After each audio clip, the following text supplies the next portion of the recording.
Hello, I was asked to create a brief video about editing and updating church records for the stake YSA reps. I assume they're going to share this with different wards about things that they would like to have us do with membership records. So let me just walk you through some things. My current calling is a bishop. I've also been a ward membership clerk, and I've also been an assistant state clerk over membership records. And so I'm opinionated on church records, and I just want to walk you through a couple things. So thank you for your time. Moroni Chapter 6, their names were taken, and a high quality digital photo that they might be remembered and nourished. So that's what it's all about. We're going to talk about preferred names. We're going to talk about contact info, photos, and then some family information. So those four things. Membership records.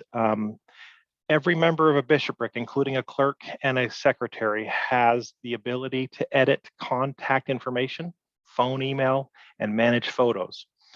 Only a bishop, a ward clerk, and a membership clerk has the authorization to edit everything, moving records in and out, editing membership information, and things like that. So just real quick, let's take you and show you, I'll take you to my church record and we can start from there.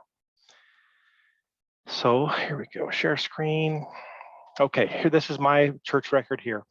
You can see here we're on the first tab, the individual tab right there. Here's the member name, and here's the preferred name.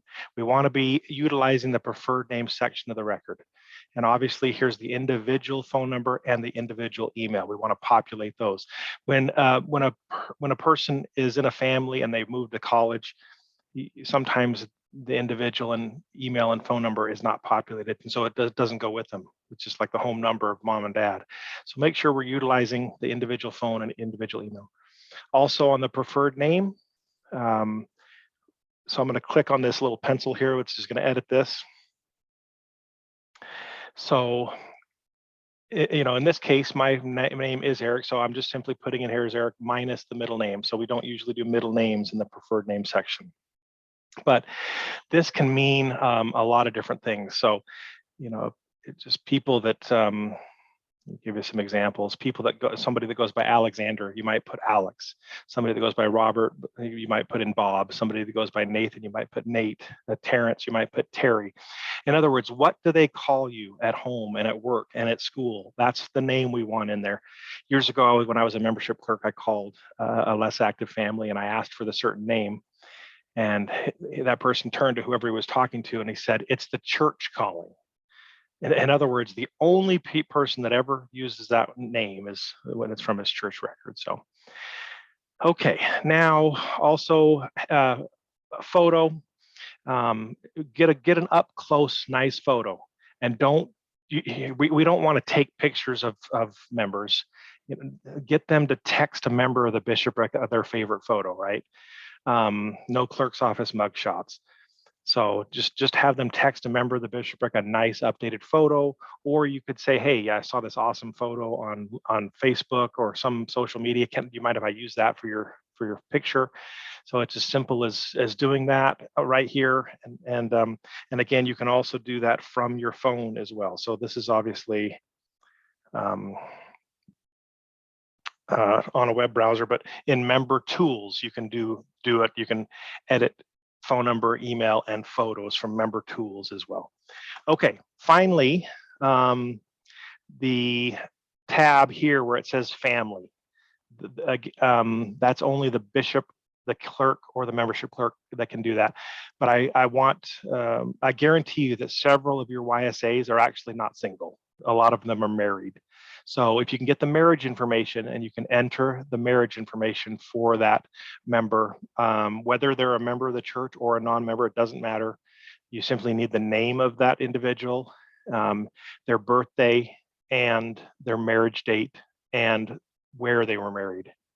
Obviously, we want to get as much information as we can, but technically you could just use the year of the birth and the year of the wedding, worst case scenario. But if you can get the full information for phone number, for birthday and marriage date, that's great too.